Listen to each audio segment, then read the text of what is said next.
O que eu diria para ele é o seguinte, cara, leva um bloquinho, um caderninho, que a memória... anote tudo, que apesar de eu ter tido más notas, não necessariamente eu ia deixar de ser bem sucedido na vida.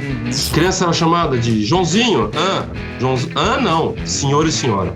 Tem valores, algumas empresas põem como valor ética, o que é um absurdo, né? Porque é sine qua non, cara. Então a ética não é um valor, né, que você pode dizer na empresa, porque ser ético é você cumprir o propósito a que você veio. Então se você está aqui, você trabalha e cumpre um bom papel, você é ético. Porque às vezes você é tão inteligente, você fala assim, cara, eu vou naquele churrasco e passo como um chato. Aí você fala, você não é sábio. Nós humanos temos a decisão. Espero minha vez de chegar a vacina? Ou peço para minha tia que é médica um atestado? Porque vão ser bons executores, uma galera que sabe muito bem passar no vestibular, mas não sabe resolver a vida, cara. Coincidentemente ou não, os países que ensinam accountability para crianças de 5 a 7 anos de idade são os menos corruptos do mundo.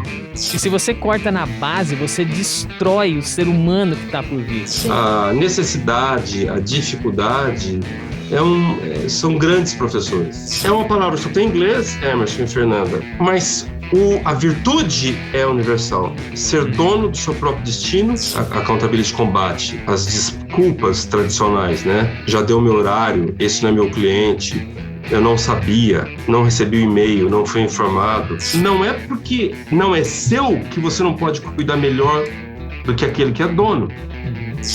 Gira principalmente em torno da liderança. Isso que eu ia falar. Imaginei.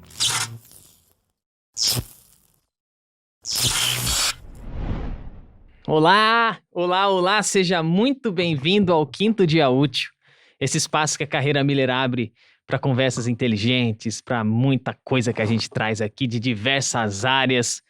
Fer, como é que você tá? Tamo junto, tô tudo bem, graças a Deus. Beleza? Certo. Então tá bom, vamos para mais um bate-papo hoje que vai ser super legal.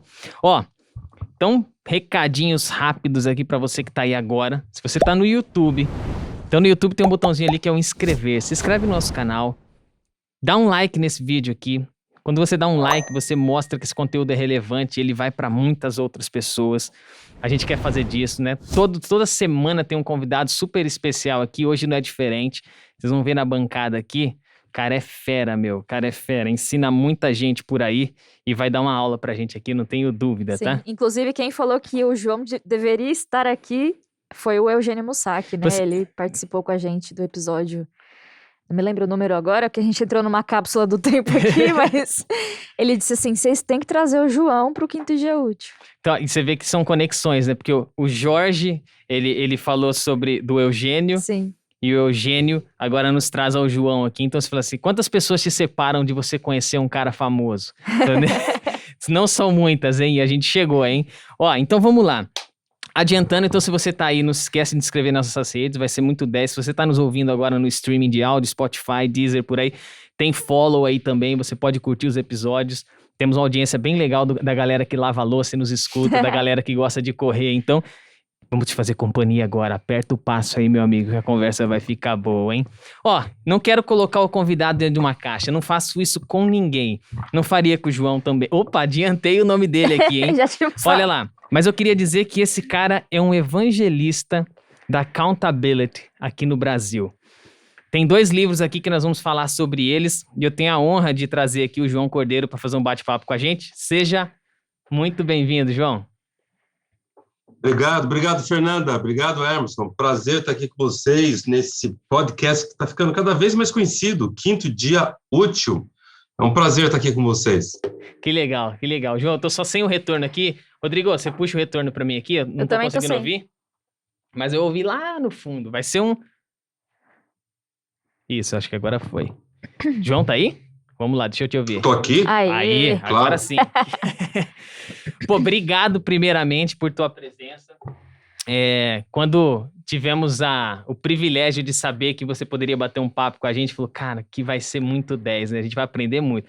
Já agradecemos de antemão o presente que você mandou para nós aqui, os 2 livros. Sim. Exatamente, o Accountability e o Desculpability. Nós vamos falar muito sobre eles aqui, estão encostadinhos na mesa aqui também. Obrigado mesmo, tá? Uma honra ter você aqui com a gente. Um prazer. Que Foi um legal. prazer. João, como que é, rapaz? Vamos começar, assim, porque esse programa sempre começa. Como é que é a vida de um cara que trabalha escrevendo livros, inspirando pessoas? Mas eu quero saber não a parte que você tá fazendo isso.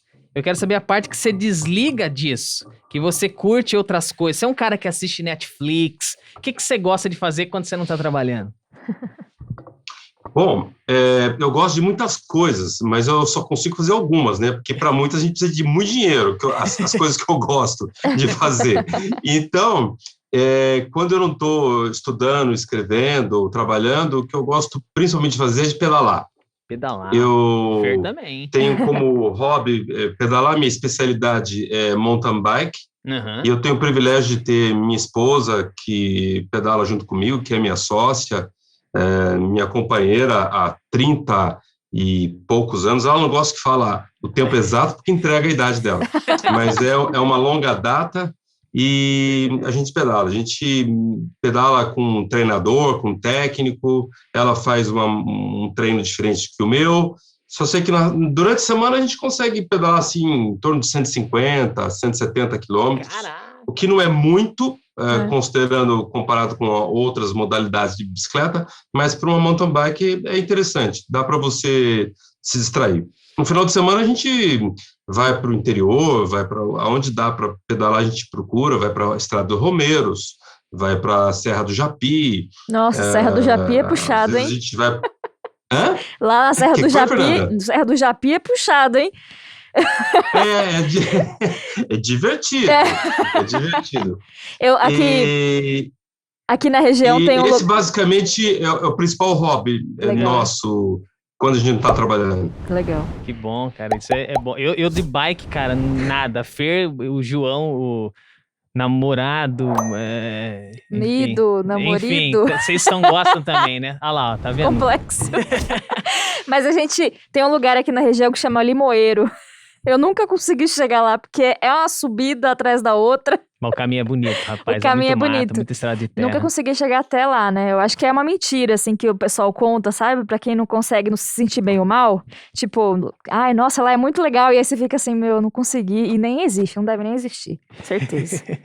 Desculpa, Olha, Fernanda, se você quiser ir muito para lá, eu recomendo você usar uma bike assistida, ou chamada de bike elétrica, Sim. popularmente chamada, né? Sim.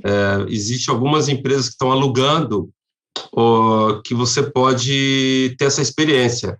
Aí você vai se sentir uma atleta perto de qualquer outra galera. Sim, com certeza. Ô, João, muito divertido. É bom você falar isso, que é desculpability dela, entendeu? Aí ela já começa a tocar no ponto. Eu vim com a minha camiseta de desculpability aqui, Vou ver e te aviso. Isso é desculpability, João? Com certeza, filho. Vou ver e te aviso. Ó, vou mostrar pra você aqui, ó.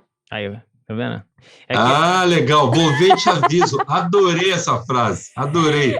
Vou ver e te aviso. Exatamente. Excelente. Português corretíssimo. Muito bom. Ô, João, conta um pouquinho pra gente, então, como é a tua trajetória, assim, porque hoje, como que você se enveredou? Eu acho que a faculdade, ela não é responsável porque a gente não, mas ela tem um pouco de culpa. Então, tem muita coisa que eu acho que a gente aspira, assim, da faculdade. Como dizia um professor meu, ela serve pra curar um pouco da miopia, não tudo. Então, tem muito da relação da caminhada que a gente vai tendo pra... Como é que foi tua trajetória? O que tu estudou? Como é que foi pra você hoje... conseguir auxiliar algumas pessoas a pensarem, a clarear determinados objetivos que elas têm? Olha, Emerson, eu tive, assim, o privilégio de ter alguns impulsos, assim, na minha vida, né, que ajudaram a tomar o rumo que eu tomei.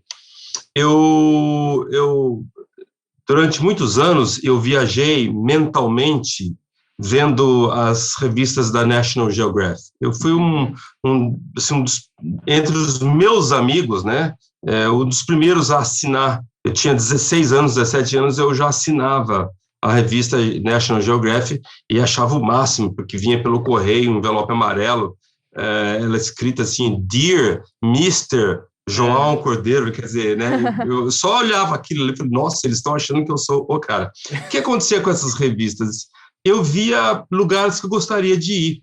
Uhum. E aquilo foi alimentando um sonho de fazer um um road trip, uma viagem de estrada pelos Estados Unidos de moto. Então, desde os 16, 17, eu fui alimentando esse sonho. Aliás, estou contando isso aqui para vocês, eu não me lembro de ter contado antes em nenhuma outra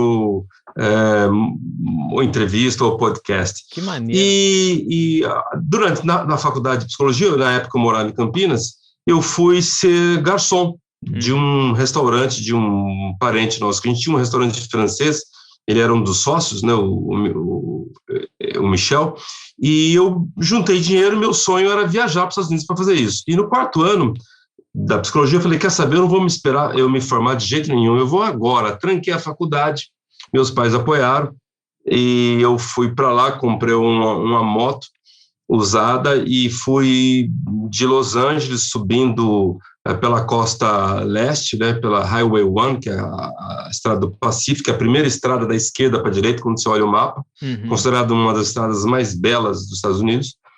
Eu fui visitando, e essa viagem durou 6 meses, Caramba. até eu chegar em Nova York, e fui parando em universidades. E hoje, o controle de acesso para você entrar numa aula dentro de uma universidade é muito rigoroso, porque havia atentados, depois de 11 de setembro o país é outro. Mas nessa época que eu fui, que foi por volta de 82, você entrava numa universidade e assistia aula. Eu entrei em universidade, assisti uma aula, 2, teve uma que fiquei uma semana, teve outra que eu fiquei um mês assistindo aula. Nossa. Eram aulas fantásticas. E quando chegou em Nova York, meu dinheirinho estava acabando, aí nesse período todo eu não ficava em hotel, né? Eu ficava acampado, eu ficava hospedado em corpo de bombeiro, tinha essa história também. Você chegava no corpo de bombeiro e falava, escuta, eu estou viajando para os Estados Unidos, tem como vocês me hospedarem aqui? E sempre tinha uma cama sobrando, e alguns falavam, a gente está cheio, hoje a brigada está completa, outros falavam, não, vem aqui dormir com a gente. Nossa, no dia seguinte eles tiravam um sarro de mim, pô, cara, você perdeu o incêndio que teve, meu. Você não escutou os caminhões saindo? Eu, depois que eu me toquei que era uma sacanagem que eles faziam. E com isso eu fui, quando chegou em Nova York, dinheiro curto, vendi a moto, comprei uma mochila e fiz a mesma coisa na Europa. Mas papum, você saiu de Nova York direto para Londres? Já foi direto. Direto para Londres, no mesmo ano, 6 meses Nossa, nos Estados Unidos, que da hora. depois 6 meses na Europa, só que lá eu não tinha moto, né, na Europa, eu viajava de trem, já não tinha mais dinheiro para ficar em lugar mais nenhum, nem hotelzinho barato, eu dormia nos trens. Então eu chegava numa estação, olhava assim, qual é o trem mais longe que tem, qual é a viagem mais longe, né? Esse aqui sai de Roma, vai para Veneza, chega lá às 3 da manhã. Não me interessa. O mais longe ainda. Esse aqui vai para Brindisi. Brindisi é no sul da Itália, no salto da bota. Que hora que chega lá? 11 da manhã. Pô, excelente, é para lá mesmo que eu vou. Porque, na verdade, eu queria dormir no trem. Né? E aí eu fiquei mais 6 meses visitando universidades. Quando eu voltei com a ideia clara de que eu queria trabalhar com educação corporativa. Eu fui muito ainda inclinado a fazer uma experiência clínica, porque eu tenho uma irmã, foi minha professora na época, ela era clínica, ela tinha já todo o processo dela de atendimento, né? Tinha os pacientes, tinha a clínica dela. Então, eu insisti um pouquinho, fiz 1 ano, 2 anos de clínica, e depois a agenda com esse trabalho corporativo foi me tomando. Eu me apresentei aos meus amigos como um treinador. Mandei fazer uns cartões, aluguei uma linha telefônica, que na época você comprava a linha telefônica, né? Ela custava $2.500, uma linha. E eu aluguei e tinha lá uma secretária eletrônica que deixava uma mensagem, deixa aqui a sua mensagem, as pessoas deixavam na época, porque era um item de tecnologia muito grande, você falar com uma máquina, e com isso eu fui oferecendo meus serviços para as pessoas, e o primeiro cliente que abriu a porta para mim foi um restaurante que estava começando a funcionar lá em Campinas, recém-inaugurado. Existe até hoje, chamado Filé e Companhia. Na época eram 3 jovens. E eles falaram, olha, você atendia a gente muito bem lá no restaurante que você trabalhava, você não quer treinar nossos garçons, nossa equipe? Eu falei, claro. E eles me ofereceram um contrato de 1 ano de trabalho. Né? Meu primeiro contrato e de 1 ano de trabalho, o que eu achei o máximo.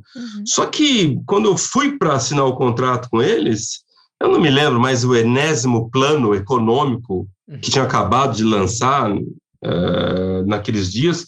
Eles falaram, olha, a economia está ruim, nós gastamos nosso dinheiro em numa câmara fria, e numa reforma que nós fizemos, nós só podemos te pagar em comida. Eu falei, porra, mas o ano inteiro? Eles, o ano inteiro. É o que a gente tem, cara. Mas almoço e janta valia, tá João? bom, ué. Se fosse almoço e janta, já resolvia a tua vida, bicho. Né? Então, eu podia gastar à vontade. Eu falei, tá bom, Então, no primeiro mês, eu almocei e jantei lá, né? Comi que nem rei. No final do mês, eu falei, isso aqui não vai dar certo, cara. Eu vou engordar aqui. Aí eu comecei a convidar parentes, né? Comecei a convidar amigos, parentes. Deu 2 meses, também chegou uma hora, os amigos enjoaram, né? Eu tinha aí lá mais uns 10 meses de crédito ainda, 8 meses, não me lembro exatamente, mas era bastante. Aí eu comecei a pagar jantar para desconhecido. Por exemplo, estavam vocês dois lá. Bora comer? Casal simpático. Quer saber de uma coisa? Eu chamava lá o gerente, segura a conta deles para mim. Olha lá. E ia embora, vazava, não ficava lá. Caraca. O cara pedia a conta, falou, sua conta tá paga. Quem pagou? João Cordeiro. Quem ele é? Ele é o dono? Não, não é, não. É um cara que faz um trabalho aqui com a gente. Nem os garçons sabiam explicar o que era na época. É um cara que vem aqui almoçar de vez em quando. Tem o telefone dele? Tem. Bom, pelo menos isso eu fui inteligente, né? Eu não tive essa inteligência toda, né? Essa estratégia. Eu fui pagar por pagar. Tinha uma pilha de cartões, né? Que eu deixava no escritório. Ele ia lá pegar, é ele aqui, tá aqui o cartão dele. Não tinha celular. Celular só chegou em 1990, né? Na década de 90. Aí, dava uns 3 dias, ele me ligava, né? Olha, eu fui lá jantar com a minha esposa, você pagou o nosso jantar? Legal. Por que você pagou? Paguei porque eu quis. Vocês gostaram gostaram do atendimento? Eu que treinei a equipe. Você trabalha com isso? Então vem aqui na nossa empresa contar o que você faz. Eu não tinha essa sacada estratégica, sabe? De que vou fazer isso porque eu vou pegar um empresário e ele vai... Não. Aliás, de cada 10 que eu pagava o jantar, 3 ou 4 me ligavam. A maioria não agradecia. Tudo bem. Aí, com essa história de vem aqui na minha empresa tomar um café, foi aí que começou o movimento do meu negócio. Eu com a minha consultoriazinha, que tinha começado no quarto da casa dos meus pais, com a linha alugada, comecei a ser chamado para um serviço, para outro, até que a coisa foi crescendo. Foi assim que começou. É de inspirar, meu. Você sair aqui do país, falei, agora eu vou dar uma volta nos Estados Unidos, vou dar uma volta, volto logo. Até mais. Conheceu lugares lindos ali, meu. E o João Cordeiro de hoje, se encontrasse o João Cordeiro que montou na moto lá, diria alguma coisa diferente, assim, pra ele? Apesar do João Cordeiro novo ser um cara bem assim, que falou, vou enfrentar o mundo, vou rasgar no peito. Aliás, era uma Harley, só um parênteses, assim. Porque, geralmente, nos Estados Unidos, Harley é um negócio mais... Bom, é o seguinte, se você quer atravessar os Estados Unidos com uma Harley, é bom você levar um quiropata para arrumar sua coluna, porque aquele negócio vibra, cara. Mas vibra. Vibra que se você... Os harleiros vão odiar quando ouvirem isso, mas é verdade, cara. Se você colocar 1 litro de leite na garupa de uma Harley, foi até Jundiaí, chegar lá, você tem uma manteiga. Eu não recomendo que você atravesse os Estados Unidos de Harley, a não ser que você tenha muito tempo. Não, era uma moto japonesa. Era uma Kawasaki, não um Sport, era confortável. O que eu diria para ele é o seguinte, cara, leva um bloquinho, um caderninho, que a memória... Anote tudo, locais, conversa com as pessoas, tudo. Caramba. Um dia você vai escrever um livro. Nossa. Era isso que eu teria dito pra mim. Caraca, meu. Mas, eu tô feliz, porque eu anoto tudo. Aquelas... Eu Não, tenho mas é sempre um doido. caderninho. E não tinha tablet, meu, não tinha celular. Eu acho que Nada. era outra magia, assim, o negócio. Porque você guardou nesse HD aí muita coisa você não consegue acessar, né, cara? Mas não tem, pô... Não, mas eu acho que mesmo não lembrando, o Eu acesso... tive conversas incríveis, assim, porque eu chegava numa cidadezinha, ia num bar, né, eu não bebia álcool e tal, mas eu bebia lá um refrigerante, um Coca-Cola, né, comia um negocinho, ficava vendo as pessoas, que é uma cultura muito legal, né, e é muito interessante que o americano do interior, ele é completamente diferente desse americano que a gente conhece nas capitais. Quando você vai para Miami, Nova York, Los Angeles, São Francisco, você não encontra realmente o americano natural. Quando você vai para o interior, e você passa nas cidadezinhas, são cidades onde todo mundo se cumprimenta. A recepção é outra, né? E eu lembro de eu estar numa das cidades e começar a conversar com um senhor. Na época era um senhor para mim. Eu devia ter lá meus 25 anos, mais ou menos, e ele já tinha seus 50. E eu falei que eu estava estudando psicologia, ele falou, nossa, eu sou psicólogo. Eu falei, é. Eu falei, você atende clínica? Ele falou, eu sou psicólogo da Marinha. Caramba. Eu fico, eu tô de férias, né, de home living, chama, mas eu atendo dentro de portas-aviões. Nossa. Eu falei, nossa, que incrível. E eu falei, e o que você já aprendeu? O que mais você aprendeu nesses seus anos de psicólogo de porta-aviões? Ele falou assim, eu aprendi que os melhores alunos não voltam. Eu falei, como é assim? Ele falou, é o seguinte, você tem lá os primeiros alunos da turma, né, e você tem a galera do fundo, que os caras que vão preso, que às vezes fica bêbado, que arranja encrenca, né? Se você quer mandar para uma missão, uma missão de reconhecimento, fotografar um lugar assim, você pode mandar os melhores alunos. Mas se você quiser mandar para combate, não manda eles. Manda a turma do fundo, porque esses caras voltam com o avião cheio de furo, de tiro, mas voltam. Caraca. E eu que sempre fui um aluno mais ou menos, assim, sabe, passando, meio que raspando, assim, sempre, até então, me sentia mal por isso. Aprendi com essa conversa num bar com um estranho, que eu também não anotei o nome dele, não sei quem ele é, porque eu não levei meu caderninho, porque eu não me encontrei lá para me dar essa dica. Eu percebi naquele dia que, apesar de eu ter tido más notas, não necessariamente eu ia deixar de ser bem-sucedido na vida. Você não ia tomar tiro, bicho. Isso é legal, né? Exato, mas eu ia voltar. Exato. Quer dizer, você ia tomar tiro, mas não ia acertar. Que legal, né? Você vê que o conhecimento, assim, eu acho muito doido, né? Por isso que não é a faculdade. Obrigado por essa resposta, porque você nos leva a refletir, quem tá ouvindo agora é a gente, né? Porque eu tentei falar, porque a faculdade não vai formar isso, né? Talvez ela vai te curar um pouquinho da miopia, mas tudo que você pôde viver, as coisas que você colecionou num um projeto audacioso desse, é fantástico, cara. Fantástico. Sim, e a experiência é diferente, né? Que você fez uma experiência de viajante, né? Não foi de turista. Você viveu uma experiência de um explorador, né? Uma pessoa que foi pra lá pra absorver. E o que você... Bom, imagino, né? Que deve ter sido um choque muito grande, né? Você sair dos Estados Unidos e cair na Europa, né? Tem muitas diferenças ali, assim, né, culturais, enfim, de estilo de vida. Nossa, deve ter sido enriquecedor de verdade, né? Acho que... O que você não faria, bom, além do caderninho, né? Mas o que você fez que você não faria hoje, que você faria diferente nessa viagem muito louca aí? Eu não teria pressa de chegar, sabe? Quero chegar. Eu iria... Tá bom, fica mais um pouquinho, tá bom? Fica mais um pouquinho. Legal. Mas assim, para quem tá ouvindo, você não precisa sair do exterior para ter uma experiência fantástica. Você pode ter aqui mesmo, né? E aí eu volto à faculdade. Eu tinha um professor de psicopatologia, para quem não está associado, psicopatologia estuda as patologias, ou seja, as doenças mentais, né? Como paranoia, esquizofrenia, na época psicose maníaco-depressiva, hoje é chamado de bipolar, que é mais chique, né? Tá até na moda, as pessoas eu sou bipolar, pô, que legal, tal, não sei o quê. Na época não era, não, legal.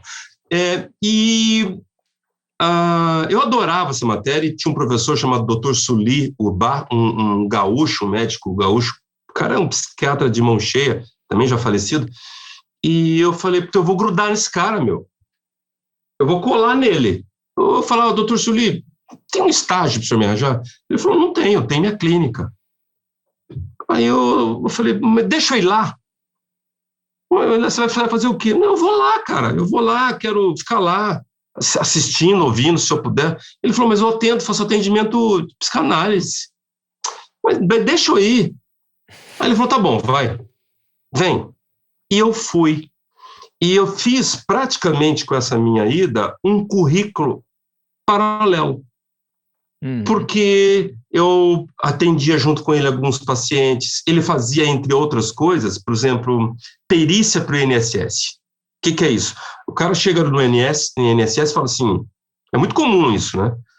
Fala assim, eu preciso de uma aposentadoria, por quê? Você quebrou alguma perna, perdeu um braço, perdeu um dedinho, né? Tem gente que perde dedinho quando tem aposentadoria, né? Você precisa... O que você tem? Não, eu tô depressivo, estou pensando em me matar.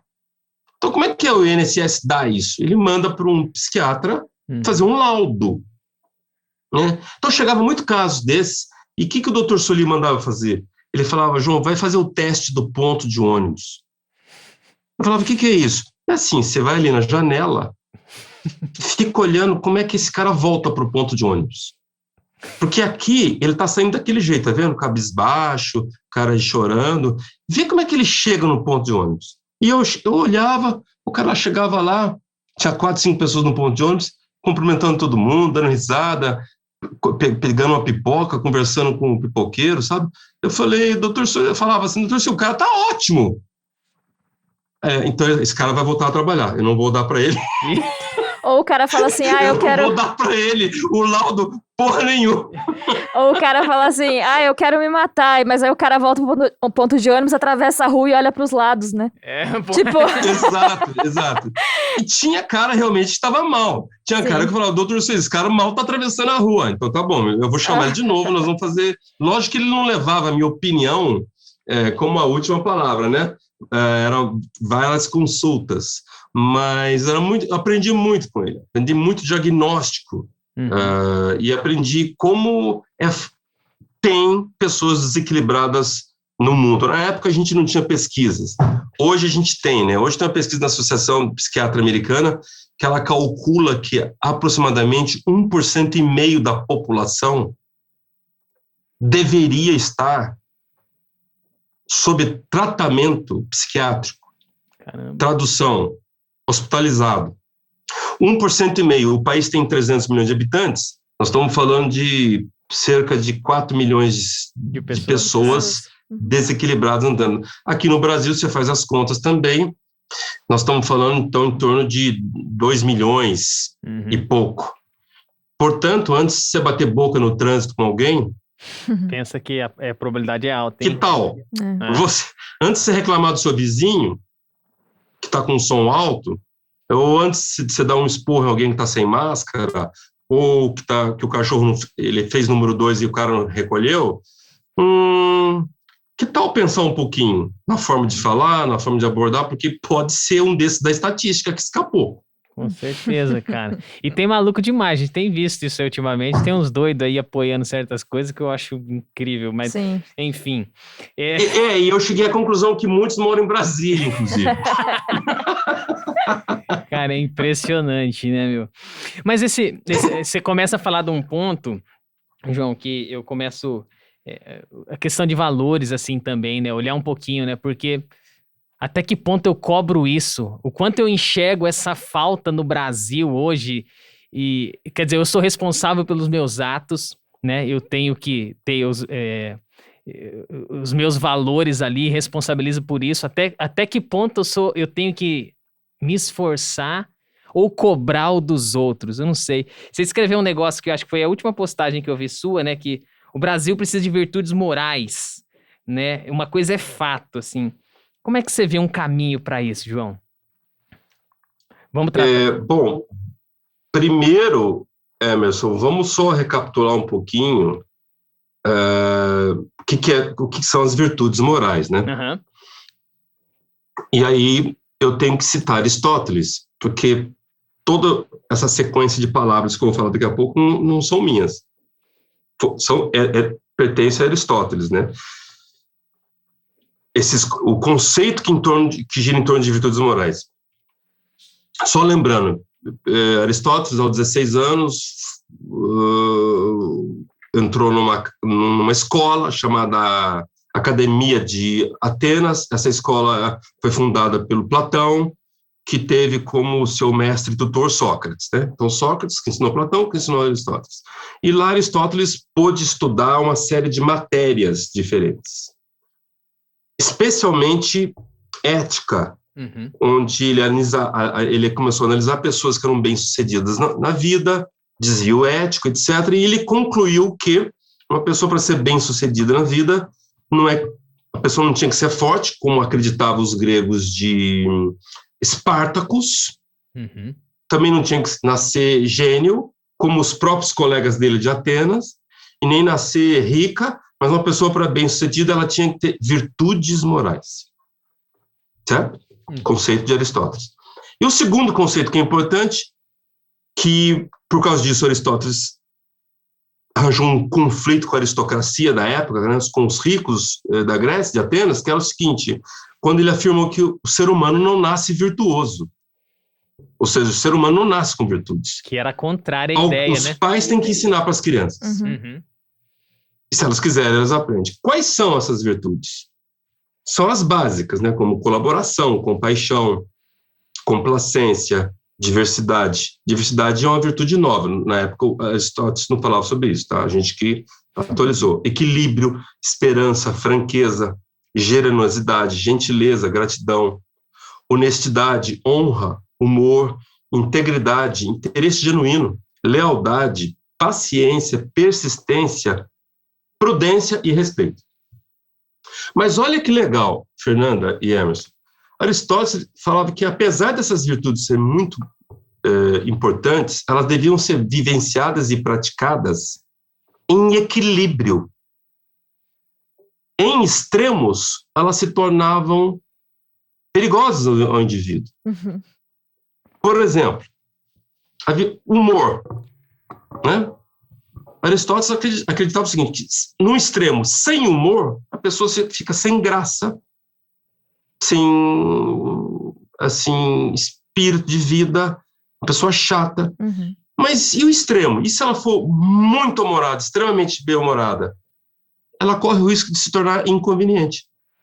Sim. Fazendo piada onde não deve, abusando da ironia, às vezes até sendo sarcástico.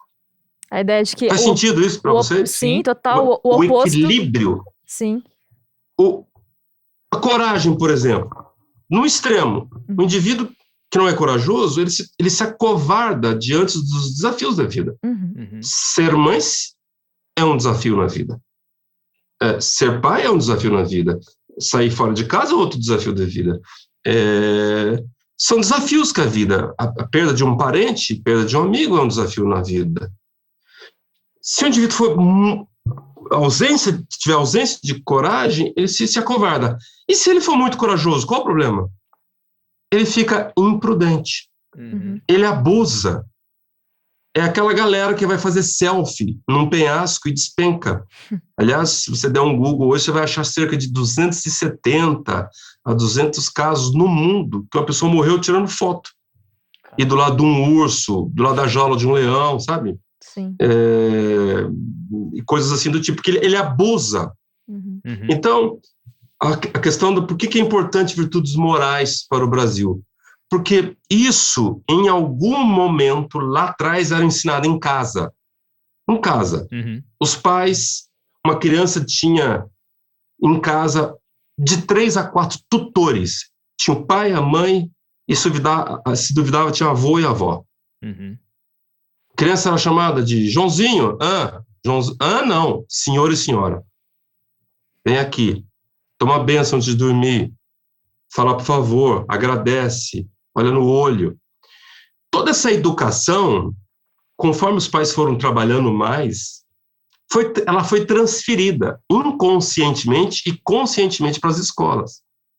Só que as escolas, nem todas estão aparelhadas para isso. Ou não podem, ou não está previsto no currículo escolar, ou não querem. Para quem que foi delegado isso? Para a sociedade e para as empresas. Uhum. Por isso que qualquer empresa que você for trabalhar hoje tem código de conduta que você tem que assinar. Tem valores. Algumas empresas põem como valor ética, o que é um absurdo, né? Porque é sine qua non, cara. Como é que você... Sabe? Olha o ponto que a gente chegou. Sim. Eu conheço empresas que têm valor honestidade. Eu falo, mas gente, como é que é isso? E aí? Como é que faz? Tem que colocar isso? João, tem, porque se não tiver, a gente já teve problemas tal no passado. Uhum. Então, por isso que eu falei que o que o Brasil precisa é de voltar a ter virtudes morais. Uhum. Sim. Sabe que isso que você falou, na verdade, assim, né? Um resumo o oposto de vício é outro vício, né? Tipo, não é uma virtude, né? O oposto de um vício não é uma virtude, né? É outro vício. Não. Você nota muito isso, Fernanda? Onde uma pessoa, ela comia de tudo, estava acima de peso, era viciada em comida, daí ela entra numa de emagrecer, de perder peso, e ela se empolga, ela entra nessa tensão, é regrada, ou até certo ponto é bom, chega uma hora que ela começa a ficar inconveniente com os amigos chamam para comer uma pizza, não, eu não como pizza, os amigos chamam para uma coisa, não vou, porque já passou do meu horário de comer, ela entra num outro vício, Sim. E perdeu aí o bom senso, a prudência e o equilíbrio tão importante para andar de bicicleta, equilíbrio, e para viver a vida. Sim. Como já dizia Gabriel Pensador, viver é como andar de bicicleta. Se você parar de pedalar, você cai. Uhum. Sabe que você falou do Aristóteles e de ética, e tem um pensamento muito legal, né? De que a ética para Aristóteles era cumprir o seu propósito em si mesmo. Então, tipo, por exemplo, a ética da mesa, um exemplo bem exagerado, é ser mesa, é sustentar. A partir do momento que ela se quebra e não sustenta mais o que está em cima, ela perdeu a sua ética e não cumpre mais o propósito pelo qual ela existe. Então, a ética não é um valor, né, que você pode dizer na empresa, porque ser ético é você cumprir o propósito a que você veio. Então, se você está aqui e você trabalha e cumpre um bom papel, você é ético. Você não exige isso das pessoas, não é algo que você exercita. Você tem ou você não tem, né? Sim, verdade. Isso é muito doido, né? Eu gosto de voltar. O professor Clóvis, né? É um cara que viaja muito nisso. Eu acho que ele trouxe esse assunto à tona de um jeito feliz, assim. Ele adaptou muitas das obras que às vezes você pega... Vamos fazer uma leitura de uma obra... clássica, e aí eu não consigo nem entender, o cara, peraí que eu vou tentar te explicar, então tá um pouco disso, né? Acho que conseguir fazer essas adaptações, João, fica muito interessante. Olha, foi curioso a gente entrar assim, porque eu fico pensando, acho que tá aí a sabedoria, né? Eu ouvi o Karnal também falar um pouquinho disso, que hoje os caras tratam como inteligência emocional, ele falou, trata como inteligência, mas é a tal da sabedoria, é a condição que você tem. Que aí o Pondé, esses caras... É a condição que você tem, de ir num churrasco com os teus amigos, sendo muito inteligente e ainda assim curtir e conseguir fazer uma boa conversa, né? Porque às vezes você é tão inteligente, você fala assim, cara, eu vou naquele churrasco e passo como um chato. Aí você fala, você não é sábio, você sabe muita coisa, cara. Mas você não consegue aplicar nos momentos adequados, você não consegue ter uma conversa com determinado tipo de linguagem naquele determinado momento, né? Então, falta sabedoria, né? Sim. E isso tá escasso hoje em dia, João. Porque essa instituição, realmente, a instituição família, primeira, o sujeito vem pro mundo, assim, é recebido ali, já tá falhando, né, cara? E aí sobra pra empresa, sobra pra escola, às vezes não tem uma religião, então a religião às vezes te questiona sobre determinados aspectos, falta também essa aí. Complicado, cara. Já que você tá aqui, eu acho que você tem gabarito, assim, pra nos levar a uma reflexão. Qual é o futuro disso? Porque vão ser bons executores, uma galera que sabe muito bem passar no vestibular, mas não sabe resolver a vida, cara. Será que a gente tá chegando num momento assim? De ter gente muito boa tecnicamente, mas... A carreira Y vai começar a atrofiar um lado, né? O Y, exato. Né? O é liderança, muito especialista, mas... Especialista vai começar um monte de especialista e menos liderança? Você acha que vai acontecer um movimento assim? Eu só queria voltar num aspecto que a Fernanda trouxe. Não perde sua pergunta não, Emerson, por favor. caso eu me perca, né, o que não é difícil, mas quando a Fernanda faz a comparação que Aristóteles trouxe da mesa e do propósito dela é se autossustentar, e está correto o exemplo dele, eu só acrescentaria um aspecto, né, que a mesa não decide. Uhum. E é aí que está o problema, porque ética, ela está relacionado à decisão. Tem muita coisa à nossa volta que a gente admira que não toma decisão. O Cortella tem um exemplo muito bacana, que é quando ele fala do pássaro. Que assim, o pássaro, às vezes, ele está numa grama, no final do dia ele fala, puxa, que dia bonito, eu acho que eu vou voltar a pé para o ninho. Né? Ele não faz isso, por quê? Porque ele voa, ele praticamente só sabe voar. Ele não tem muito essa decisão de, será que eu vou, será que eu ando, será que eu corro? Nós, humanos, temos a decisão. Uhum. Espero minha vez de chegar a vacina? Ou peço para minha tia, que é médica, um atestado, e ela consegue para mim? Né? Esse é o grande dilema nosso como humano, é quando a gente decide as coisas e as oportunidades de decisões que a gente tem. O garçom trouxe a conta, ele errou o prato, cobrou a menos. Aviso o garçom ou não? Uhum. São coisas assim que vão dificultando. Assim, se eu estou empregado e ganho muito dinheiro, eu aviso o garçom. E se eu estou desempregado? Eu não aviso o garçom? Como é que fica? Uhum. Então, eu acho que o complicômetro da ética é quando você coloca o componente decisão no meio. Sim. Escolha. Sim. Que é a moral, é aí que você tem Falei que que eu botar em prática. ia me perder? Não, cara, você não se perdeu, porque eu queria ouvir de accountability desse jeito, sabe? Eu não queria... Traduz, porque você começa a contar sobre algumas coisas que tem essa relação, e é o que tá por trás, né? Do que você... Pra onde você determinou que você vai? Então, as tuas escolhas têm relação com aquilo, né? A moral. Então, isso tá muito... Tá muito rica essa conversa, Sim, cara. Eu gosto demais disso, porque falta isso no ambiente corporativo. Sabe, eu acho que falta. Quando eu vejo esses caras palestrando, eu gosto de acompanhar. E agora eu tô tendo o privilégio de bater um papo contigo. E a nossa conversa não foi combinada, todo mundo tá aqui sabe. Então as coisas vão fluindo de uma forma tão legal. Falta essa conversa. Porque chega a ser ridículo quando você vê o código de ética. Você fala, cara, é uma coisa que não faz sentido. Mas o ser humano veio defeituoso pra cá, cara. Ele tá com um problema, né? Na linha de produção lá, deu algum erro nele, cara. E agora precisa arrumar aqui. Pô, mas não é assim.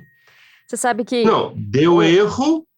Veja só, a gente já nasce com erro, né? A conversa, aí a gente teria que entrar um pouquinho em neurociência, entrar em sistema límbico, encontrar uma glândula dentro do cérebro, que é a amígdala.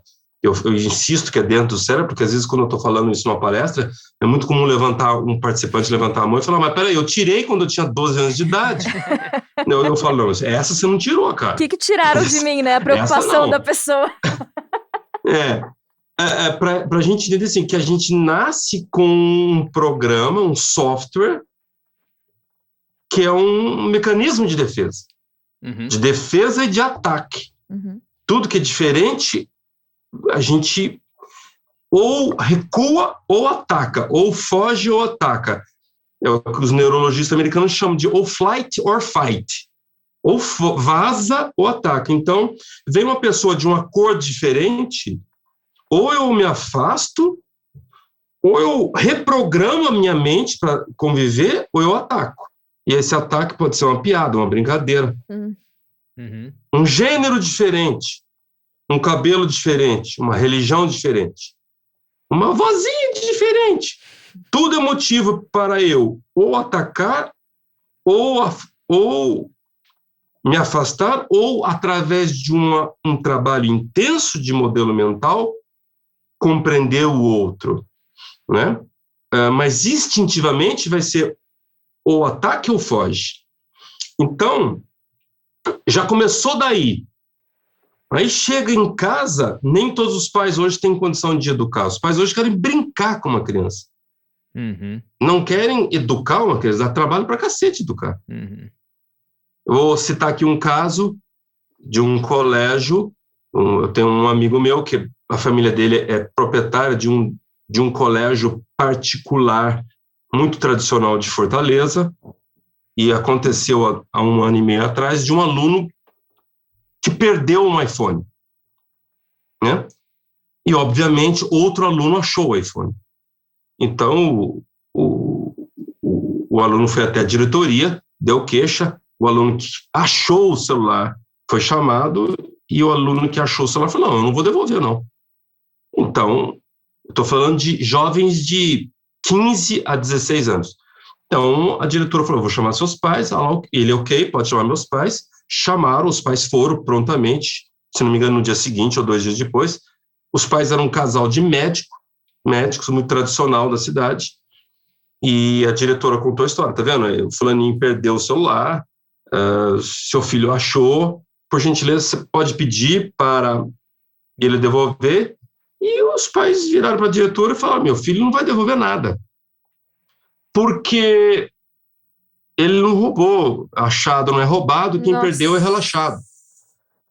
Cara, que nível chega. Então, assim, além da gente já ter, a gente já tem no nosso modelo mental, no sistema instintivo, um mecanismo de defesa, de ataque a tudo que é diferente. Pais hoje, não vamos generalizar, gente. Boa parte ou alguns não têm condições ou tempo ou paciência para fazer esse tipo de ensinamento, para chegar e falar, quando você fala obrigado, olha no olho. Você pede por favor. A palavra por favor tem que vir no início da frase, não no final da frase. Levantou, tira o teu prato. O prato não se lava sozinho. Arruma a sua cama, né? Os pais não têm muita essa paciência. Resultado, sobra para a escola. A escola, por sua vez, não está aparelhada. Esse rapaz vai para a sociedade. Vai sobrar para a empresa ou para o próprio sistema de legislação.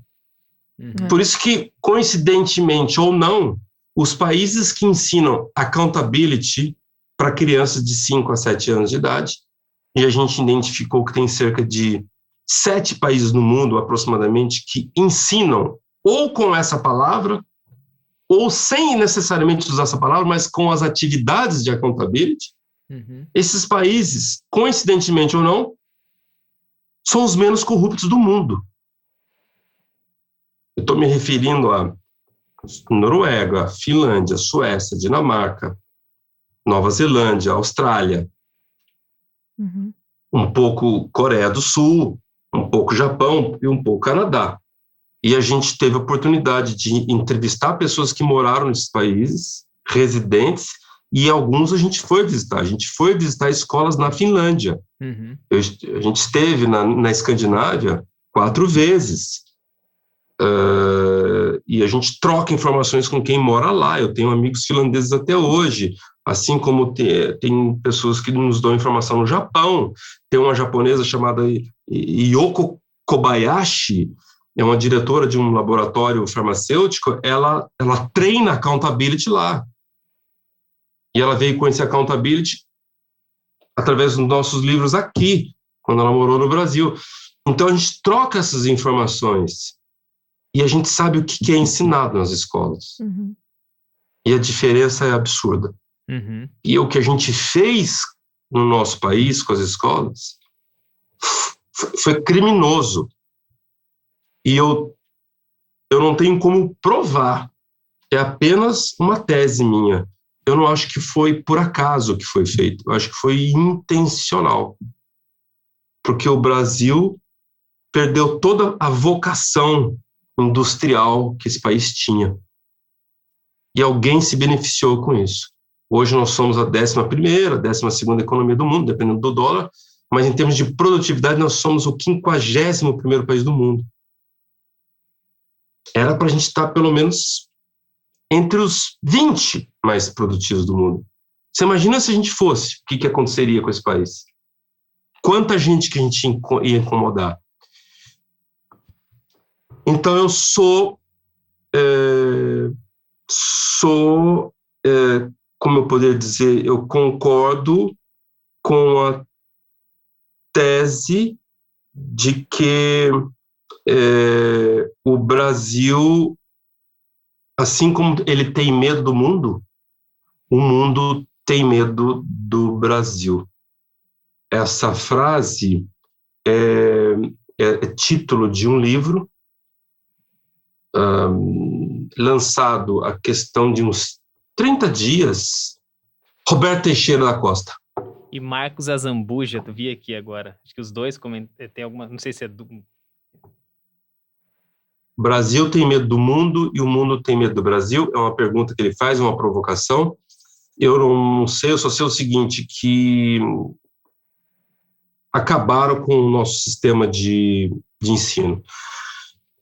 Existe uma matéria que hoje, se você falar numa roda de amigos, você é crucificado. Eu vou falar aqui, vai ter gente que vai criticar. A matéria chamada Educação Moral e Cívica. Por que é criticada? Porque é associada ao militarismo. Eu tive essa matéria, mas muita gente que critica sequer sabe o que era ensinado. Eu tive essa matéria que, por sinal, eu confesso para vocês, poderia ser chamada simplesmente essa matéria de respeito, porque o que a gente aprendia lá era respeito. Uhum. Você ia entrar em sala de aula, você tinha que fazer fila. Você tinha que guardar 1 metro de distância do colega da frente. Era a mão, né? Você punha uma mão assim, não podia encostar no colega. Como é que chama isso hoje? Distanciamento social. O professor, você entrava, todo mundo entrava em sala de aula, o professor entrava, você tinha que levantar. Como é que chama isso? Respeito. Você tinha que dizer o nome do professor. Bom dia, professor Emerson Costa. E ele respondia. Isso para mim é respeito. Na sala, antes de entrar no pátio, você hasteava a bandeira do Brasil. É respeito ao país. Toda segunda-feira você cantava o hino nacional. Qual o problema nisso? Uhum. Magazine Luiza, toda segunda-feira, canta o hino Magazine Luiza. E as pessoas cantam com orgulho. Uhum. Você entendeu? Uhum. A gente tinha aula de como passar um caderno. Como passar um caderno, porque a gente atirava caderno. Presta o caderno de matemática, voava caderno assim na sala.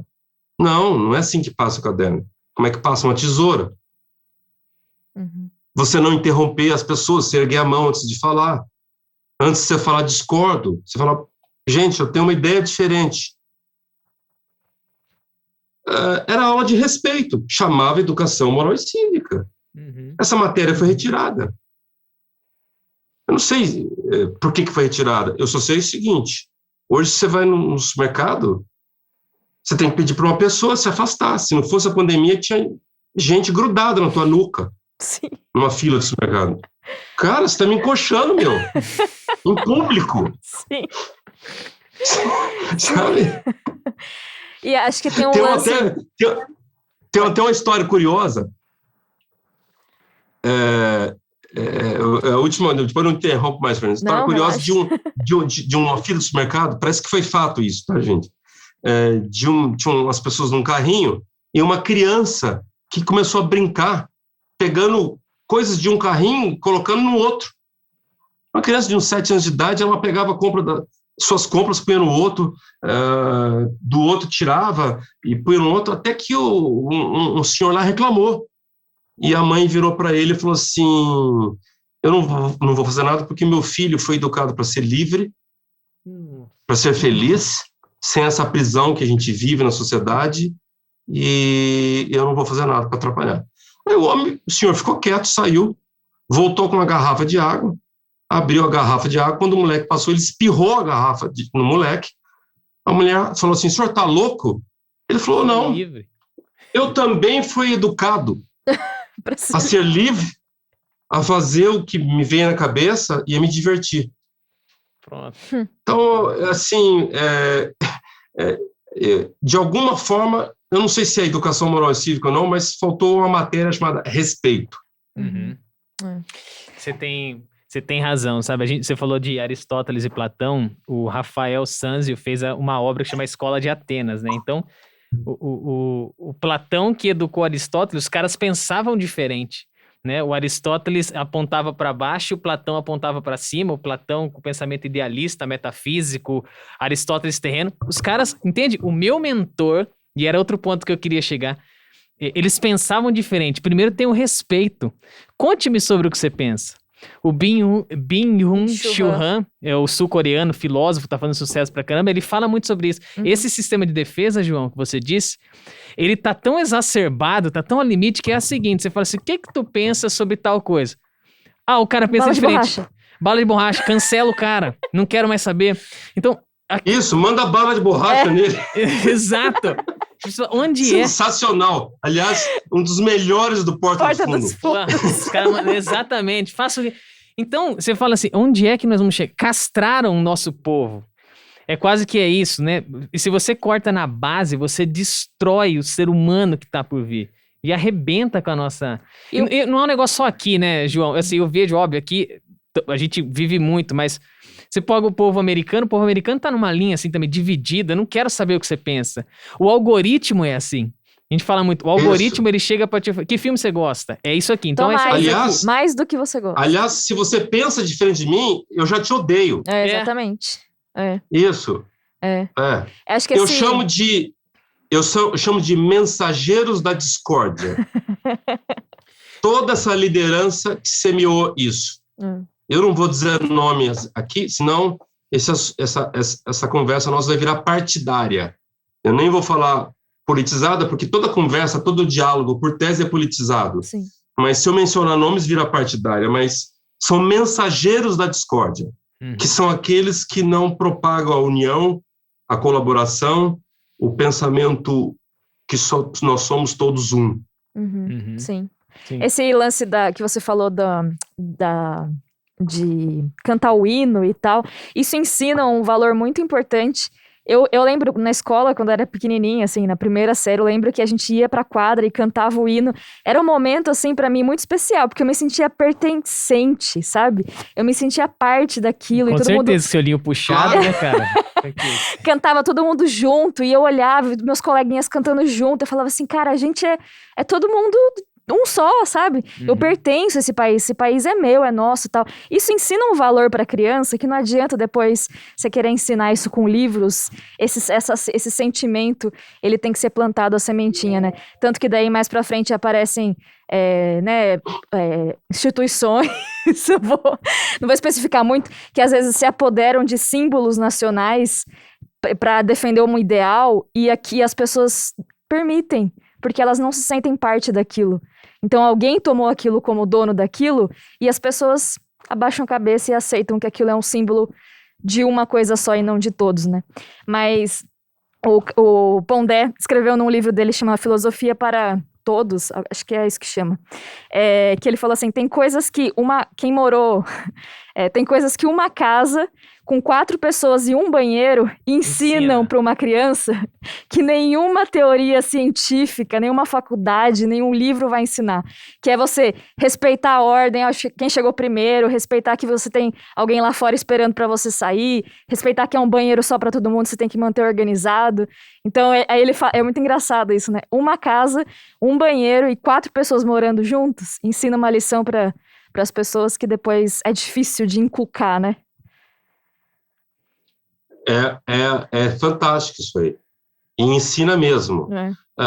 Eu não sei se exatamente se é uma casa, um banheiro, 4 quartos, uma família, 4 pessoas em um banheiro, ou 5 pessoas, eu não sei. Mas o que eu digo é o seguinte, é simplesmente a necessidade, né? Sim. A necessidade, a dificuldade... são grandes professores, grandes professores. Né? E quanto mais conforto a gente tem, infelizmente mais difícil é para a gente aprender. Por outro lado, ajuda você a ter acesso, né? Sim. A aprender. Mas a gente acabou não falando de accountability. Não é para falar? Traduz pra gente, assim, como é que é realmente o entendimento desse termo, cara? Porque eu falei que o do Google não vale. Primeiro é o seguinte, eu não traduzo né? Eu uso a mesma palavra em original em inglês. Por quê? porque não é tudo que você dá para traduzir do inglês para o português e vice-versa, né?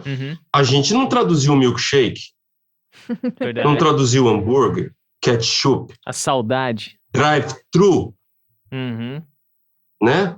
Delivery, lockdown, que agora está na moda, né? Feedback.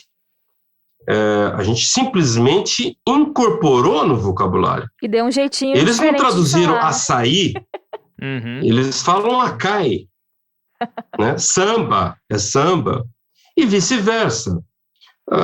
Quando você traduz, você força a querer uma palavra encaixar na outra, você encontra traduções, às vezes, aspas, que não são verdadeiras. Até nomes não dá para traduzir. Maria, em inglês, é Mary, ok. Emerson é Emerson, é universal. Mas quando você chega, por exemplo, Guilherme, em inglês é William.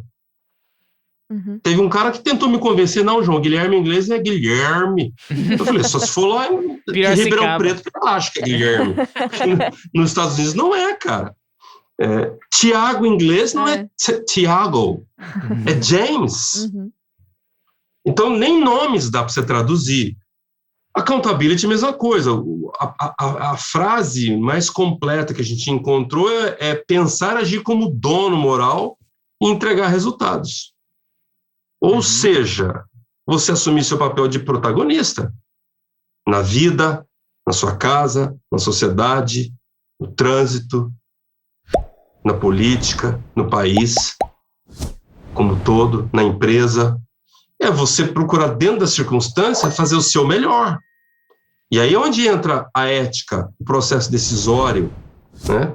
Aí é onde entra uma série de aspectos importantes para a nossa vida, para o dia a dia. Eu acho que a gente podia traduzir accountability de várias maneiras. Mas, assim, se eu compartilhar uma foto com vocês, tem como a gente explicar para os ouvintes? Tem. Pode compartilhar. Você quer colocar aí na tela? Eu vou colocar aqui na tela. É uma foto de algo verídico que aconteceu em 2019. Conseguem ver? Sim. Tá bem legal ali. Que é o acidente do Ricardo Joifá, aquele jornalista da Globo. É um acidente de helicóptero na Castelo Branco, né? A foto, para quem está nos acompanhando só por áudio, é o caminhão esmagado, a cabine do caminhão esmagado, e tem uma figura de uma mulher, a Leilane, tentando abrir a porta, né? Abrir a porta para tirar o motorista que sobreviveu, e tem um rapaz atrás tirando foto dela. E ela está sozinha ajudando nesse processo. E tem uma outra pessoa que tirou a foto dos que dois. tirou a foto do cara tirando a foto. Na realidade, são 4 personagens nessa cena. O motorista, que a gente não vê, a Leilane, essa pessoa que está tirando foto dela, que é o marido dela, e a pessoa que está tirando foto da cena toda, inclusive do marido. Então, você veja onde entra o processo decisório, o livre-arbítrio. Ela estava na moto com o marido na garupa, quando teve o acidente, ela falou, para, eu vou ajudar. Enquanto que o marido, com todo respeito, também pensou a mesma coisa, para, eu vou fotografar. Por que eu vou fotografar? Porque eu tenho likes. Então aqui você vê a diferença entre o pensamento individual, egocêntrico, e o pensamento coletivo. Um pensa, eu vou tentar ajudar da melhor maneira possível. E o outro pensa, eu vou tentar me beneficiar da melhor maneira possível. A diferença entre os dois, livre-arbítrio. Será que a Leilane, qual é a chance dela, 2, 3 meses antes, ter ido no Google, dar uma pesquisa no nome Accountability, encontrou meu livro, comprou, leu e se tornou essa pessoa? Qual é a chance disso ter acontecido? 0. Então, na verdade, nós estamos falando de um conceito que só tem em inglês, porém é um conceito, é uma virtude universal. Alguém ensinou isso para a Leilane. Ela é assim, diferente do companheiro dela, ou do marido dela. Então, essa virtude moral, ela está gravitando no mundo. A gente encontrou accountability no Velho Testamento, no Novo Testamento, na Torá. Quer dizer, Torá e Velho Testamento é a mesma coisa, né? A gente encontrou no Alcorão, nos hadiths islâmicos. Para quem não sabe, hadiths são as falas do profeta Muhammad, não fazem parte do Alcorão, mas está num livreto paralelo, mas é considerado um livro, passagens sagradas. A gente encontrou accountability na mitologia grega, em lendas africanas. A gente encontrou no interior do estado de São Paulo, em Bofete, num sítio da Dona Mariquinha, uma senhora que tem 89 anos. Bofete. Onde ela tem expressões dela assim, mosquito não senta, mosquito não fica parado. Ela fala, se você ficar parado, o seu cérebro vai secando. Essa mulher nunca estudou neurociência, gente. Ela não foi para a escola, como é que ela conhece isso? E tudo que ela faz é girado em torno de accountability. A gente esteve lá conversando com ela, entrevistando ela, é fantástica a conversa com a Dona Mariquinha. Então, é uma palavra que só tem em inglês, Emerson e Fernanda, mas a virtude é universal. Ser dono do seu próprio destino, deixar de reclamar da vida, deixar de mimimi, deixar de ser vítima e assumir as responsabilidades por aquilo que a gente faz. É isso. Simples. Simples assim. É simples. Cara, tá com a resposta. É doido isso, né? Mas esse tipo de reflexão, João, é o ponto que você tá falando. Quantas pessoas estão dispostas a isso? Sabe a porcaria de um aparelho? Às vezes você fala, pô, o celular é muito 10, cara. Mas às vezes tu acorda, já liga aquele negócio e já vai querer começar a ver um monte de coisa. Em que momento da tua vida tu para e fala assim, deixa eu pensar sobre o que eu fiz hoje? Deixa eu pensar sobre a decisão que eu tomei, sabe? Será que foi a melhor decisão? Não foi. Em que momento você dá vazão pra angústia, que se faz necessária? Quando eu falei desse sul-coreano, é a mesma coisa. Ele fala, a angústia ela é condenada nos dias de hoje, mas ela é tão necessária nesse processo de decisão. Dentro da accountability, então eu começo a entender o que você está me dizendo, eu falo, ela se faz essa, porque quando eu começo a avaliar sobre o que me move, quais são os valores que estão ali, o quanto eu estou caminhando para fazer aquilo realmente acontecer nas escolhas que eu faço, cara, é muito angustiante quando eu não cumpro isso. Mas, cara, esquece da angústia, vá ser feliz. Então, tenha liberdade e vai ser feliz. Essa é a grande... É a sociedade positivista, fica negando toda a negatividade. Então, toda raiva... sentir raiva é ruim. E no livro ele fala, quantas coisas não nascem quando você olha algo e fica com raiva, com ira. Ele fala assim, raiva é diferente de ira, né?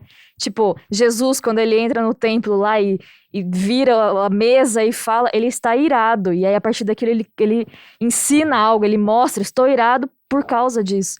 Que é diferente de raiva, e a gente não sabe diferenciar uma coisa da outra. E aí acaba que, não, põe tudo no mesmo pacote. Raiva, ira, tudo a mesma coisa. É negativo, eu não quero, que atrapalhe aqui o meu fluxo. Sabe que a Monja Coen falou... eu vi um vídeo uma vez dela que ela ensinou uma coisa muito legal. Que pra gente pensar... Eu acho que inclusive até em accountability, a gente precisa pensar que o desapego é importante. Então, assim, eu não me apegar à ideia de uma perfeição, ou eu não me apegar à ideia de preciso ter sempre razão, faz com que eu faça coisas independentemente de eu ganhar algo com isso ou não, independente de eu me dar bem com isso ou não. Eu faço porque eu preciso fazer. A Leilani, que foi ajudar ela não fez porque algo, ela se desapegou da Leilani, desapegou do ego, do que ela foi fazer algo, eu ganhando exposição ou não, eu sendo fotografado ou não, eu conseguindo ou não, eu preciso ir lá e fazer isso. É o cara que devolve a carteira cheia de dinheiro. Por que você fez isso? Cara, porque era a única coisa que eu deveria ter feito. Não era ficar com a carteira. Ficar com a carteira não era uma escolha. Não tinha escolha naquele momento, né? E a cultura budista, né, ensina do desapego. E as pessoas às vezes pensam que é só desapego material ou um desapego. E desapego disso também, de eu não precisar ter razão o tempo inteiro. Eu não precisar ter like o tempo inteiro, né? Maluco. Exato. Agora, João... É verdade. Pois não, Emerson. Como é que você traduz isso para a empresa? Então vamos lá, tá no mundo corporativo. Então a gente viajou em muita coisa gostosa aqui, falamos de filósofo, fomos lá para Grécia, não passamos dos pré-socráticos, mas chegamos perto dos caras ali. E como é que você traduz? Então, quer dizer, os livros que você escreveu fazem parte de um material de reflexão muito legal, os dois estão aqui. E como é que são nas palestras, como são suas conversas, assim, para traduzir para esse mundo corporativo? Vou mostrar. Eu vou colocar o livro aqui, ó. Isso. Bom, primeiro é o seguinte, o que a accountability defende e o que ela ataca, né? Ela defende que você faça o seu melhor dentro da circunstância, faça o seu melhor para os outros e faça genuinamente. É o que a Leilani fez, né? E para isso a gente tem que pensar diferente da maioria das pessoas. Então, pensamentos como, e é o que a accountability combate, as desculpas tradicionais, né? Já deu meu horário, esse não é meu cliente, eu não sabia, não recebi o e-mail, não fui informado, já estava assim quando eu cheguei, sempre foi feito dessa maneira, já estou aguardando a resposta, se eu soubesse que era para hoje, teria feito. Eu vou ver, é o que está escrito na camiseta. Vou ver e te aviso. Eu vou ver e te aviso, né? Todo esse pensamento, um pensamento comum, nós temos que fugir dele e ser diferente. Aí me lembra uma frase do filósofo e poeta, na verdade, mais poeta do que filósofo, T.S. Eliot, que a frase dele é o seguinte, numa terra de fugitivos, aquele que anda na direção contrária parece estar fugindo. A Leilani parece que ela está numa direção contrária, cara, quando ela para ir lá ajudar. E quando você pergunta como é que é a accountability na empresa, é a gente mostrar para as empresas que o dinheiro que as empresas perdem é enorme com a cultura de desculpability. Olha, a gente mapeou 10 comportamentos nocivos da desculpability, 10. Né? Um deles é apontar culpados. Só que o apontar culpados no extremo, numa escala de 1 a 5, escala 1 é assim, foi TI, é o sistema, é o fornecedor. Na escala 1. Na escala 5, apontar culpados é racismo, machismo. Quanto que custa isso? Então, eu vou te dar um número. Vocês lembram daquele caso que aconteceu com o Carrefour? Onde os seguranças acabaram abordando um cliente que foi morto? Sim. Quanto que custou aquilo para o Carrefour? Exato. Fora o 1 milhão pago para a viúva e acho que 2 milhões para os herdeiros, o Carrefour teve que assinar um acordo de 125 milhões de reais à sociedade. Ele vai ter que construir um museu, ele vai ter que educar, vai ter que contratar uma ONG. Aquilo gerou um impacto enorme no caixa da empresa. Coisa que realmente é útil, mas você veio através de uma multa, né? Quer dizer, esse é um negócio que todo mundo deveria fazer, mas realmente... Pois é. Então, como é que é a accountability na empresa? É quando a empresa incorpora esse pensamento como uma filosofia, quase como um dos valores da cultura, onde o pensamento do dono moral... O que é o pensamento do dono moral? É diferente do dono proprietário. A gente sabe que os funcionários de uma empresa eles não vão ser donos necessariamente da empresa. Algumas têm esse sistema, mas a grande maioria não. Mas você não precisa ser dono para cuidar de alguma coisa. Aliás, tem gente que tem um papel de dono moral que cuida, às vezes, melhor do que o próprio dono. Tem mãe adotiva que é mãe melhor do que mãe biológica. Sim ou não, gente? Verdade, Sim. Verdade. Concordo. Tem mãe biológica que é conivente com o marido ou namorado de espancar o filho. Ou eu estou inventando? Não. Então, não é porque não é seu que você não pode cuidar melhor do que aquele que é dono. E aonde que a gente tem que canalizar o nosso pensamento de dono moral? O cara vai para o banheiro numa hora na empresa. Ele pode deixar aquele banheiro pior que ele pegou ou melhor. Ele também não precisa... Lembra exagero? Aristóteles, prudência, bom senso. Ele também não precisa toda vez que ele vai para o banheiro entrar com um balde e um esguicho e lavar o banheiro. Mas ele pode deixar um pouquinho melhor. ele vai para a copa na empresa, tomar um cafezinho. Ele pode deixar a copa pior que ele pegou, ou melhor. Qual é a diferença? Livre-arbítrio. Uhum. Entra de novo o processo decisório.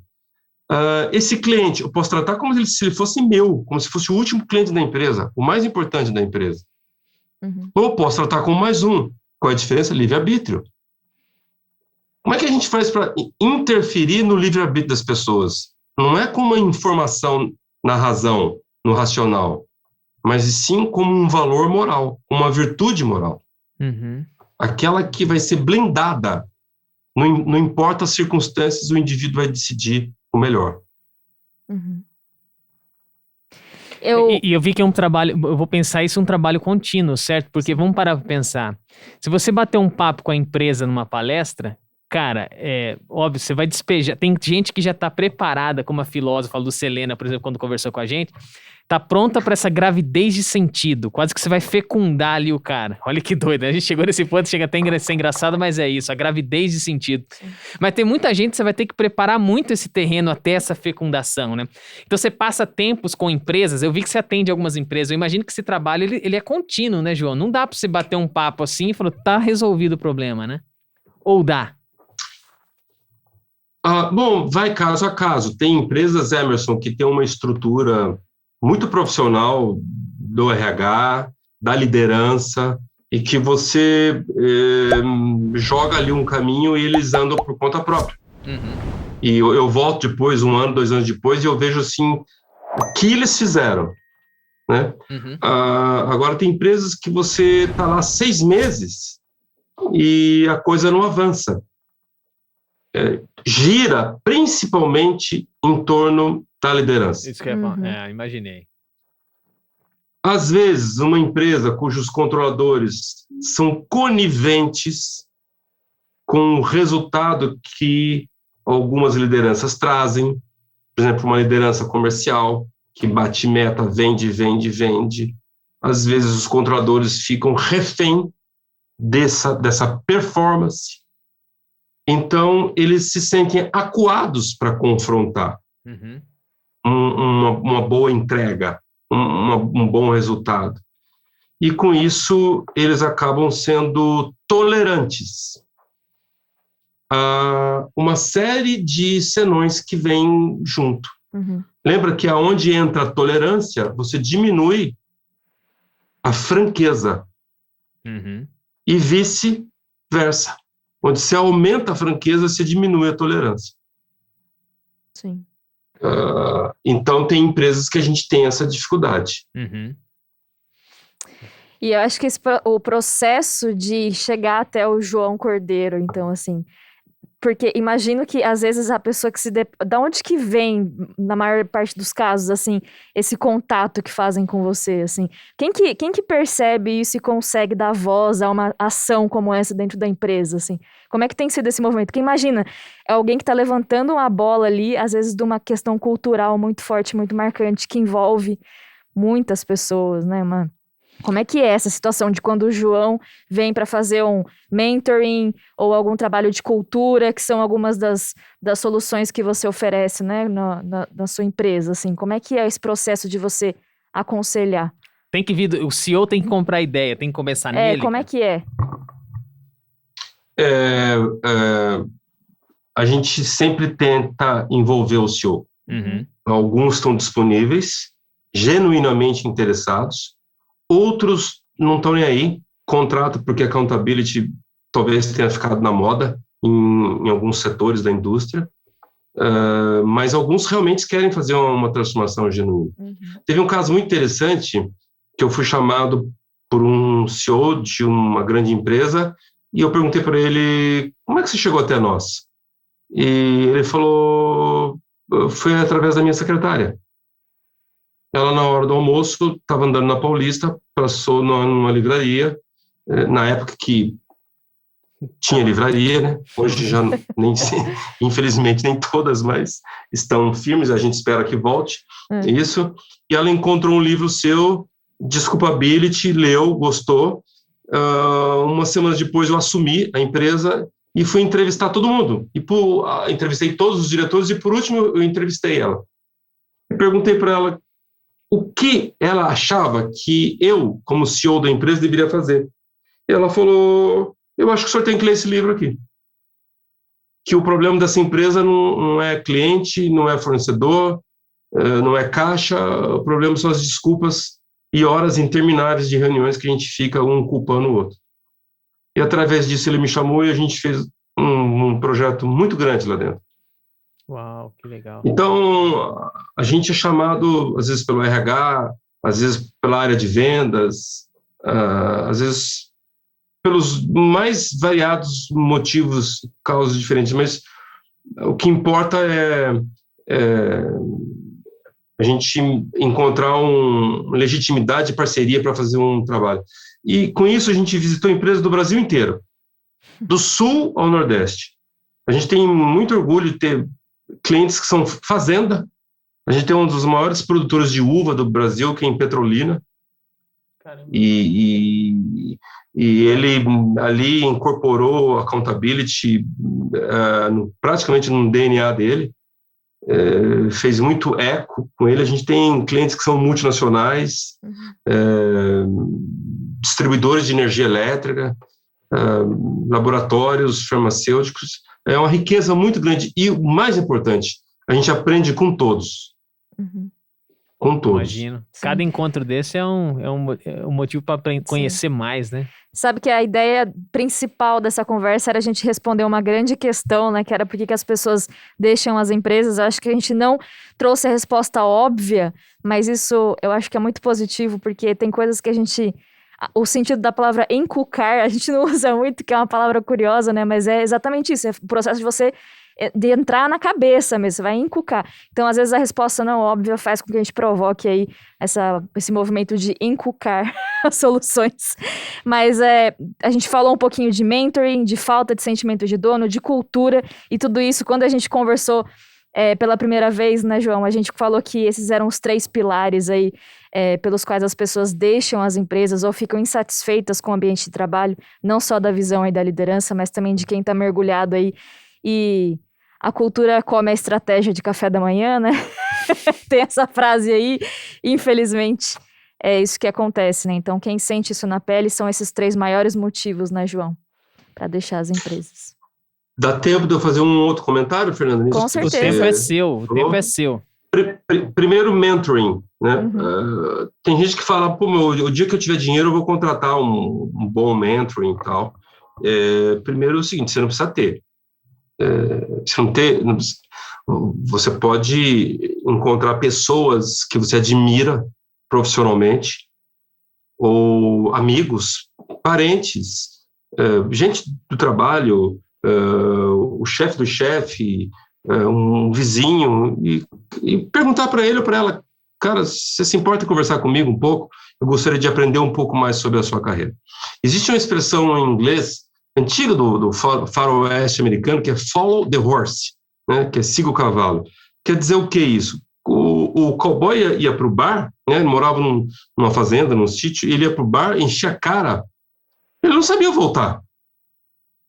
Mas o cavalo, que não tinha bebido, sabia o caminho.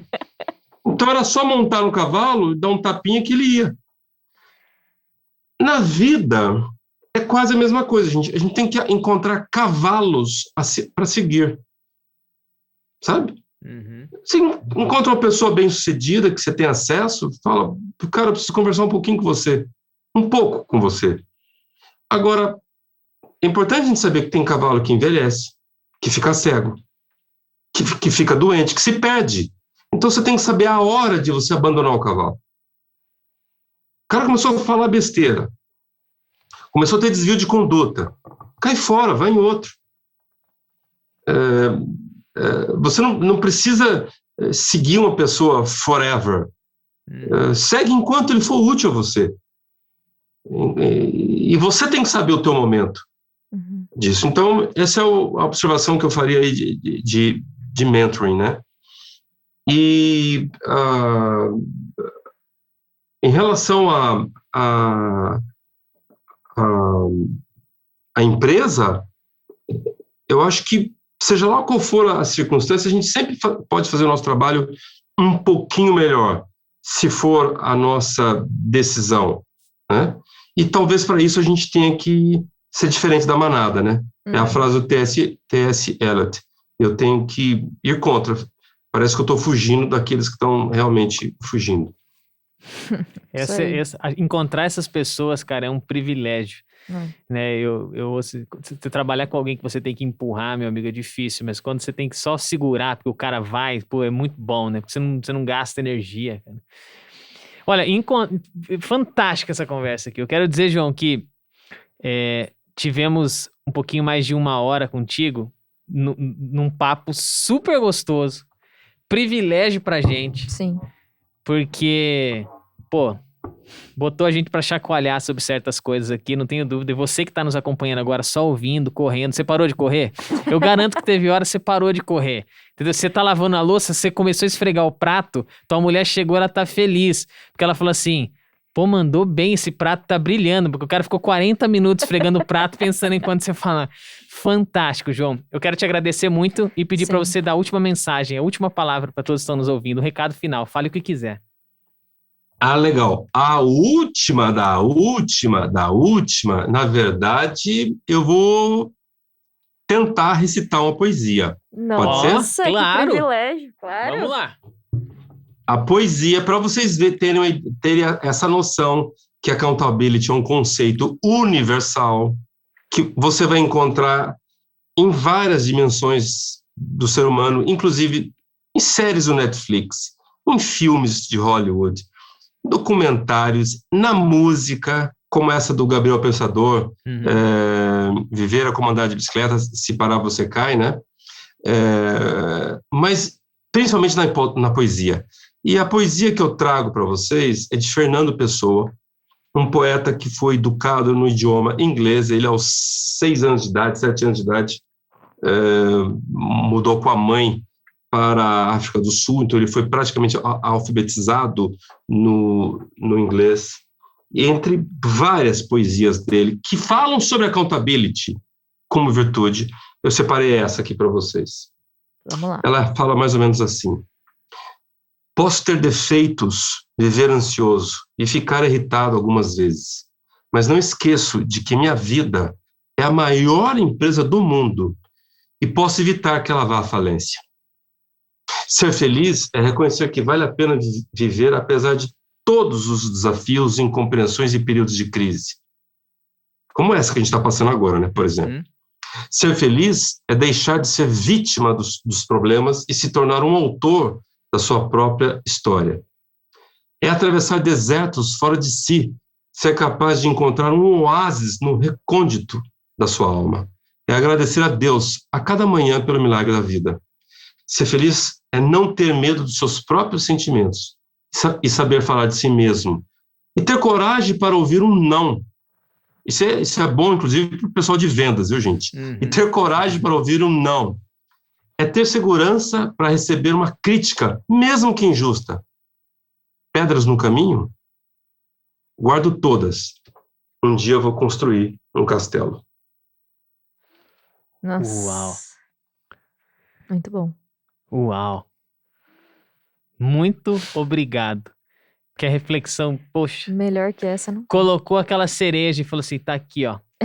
Que honra. João, mais uma vez, eu queria muito agradecer por nos levar a esse tipo de pensamento. Eu costumo dizer pra Fer que somos extremamente privilegiados, porque temos um convidado diferente nessa bancada toda vez, e toda vez é uma conversa boa, que não tem um celular assim, fazer, diga, me fale. Sim. Fale o que você sabe. Então, Emerson e Fernando, eu vou me intrometer e dar a vocês a recomendação que eu teria dado ao João Cordeiro se eu tivesse Anote. encontrado ele. Escreve num caderninho. Pega um caderninho Moleskine, anote os melhores momentos de cada entrevista. Quem sabe um dia você não escreve um livro. Nossa. E acaba por aqui. Obrigado por tua...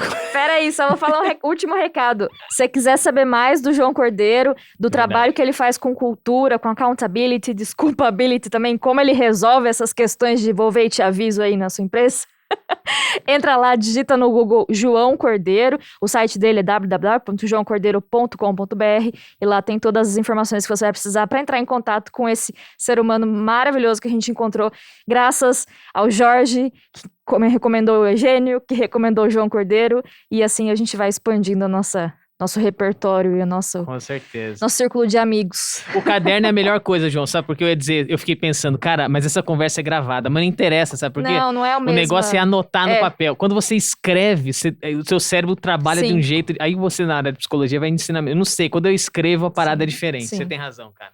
É porque você tem que processar, Emerson. Aham. Quando você escreve, você tem que organizar seus pensamentos, hierarquizar, Uhum. colocar ele quase que em fila. Além de aumentar a retenção do conhecimento, você, ao escrever com a sua letra, e tem gente que gosta de escrever com caneta, outros com lápis, como eu, por exemplo. Outros gostam de escrever com uma página pautada, outros numa página em branco, outros num bloquinho, outros num caderno grande. Então, aí você coloca o teu estilo de escrita. Uhum. É. Isso aí. Muito Uma lição obrigada. melhor. Olha, João, a gente tá numa chácara super gostosa, cara. Vai passar esse momento difícil, você vai fazer um podcast com a gente numa piscina que tem aqui do lado um dia. Se prepara, porque essa conversa não acabou, ela só começou. Obrigado, viu? Obrigada, João. Obrigada, Adriana, também. Você que tá assistindo a gente aí deve ter visto um quadradinho ali com a Dri. Ela fez também todo o intermédio aí com o nosso bate-papo com o João. Obrigada, Adriana. Obrigada, João. Ela é minha por ter chefa. assistido. Tá combinado. Tchau pra vocês, valeu. Tchau. Até mais. Tchau, pessoal. Obrigado. João, Nossa, obrigado, adorei. viu, cara? Foi uma honra mesmo, uma lição e tanto. Eu disse lá no começo que você ia dar uma aula pra gente, e, pô, e foi o que você fez, cara. Obrigado por inspirar, principalmente.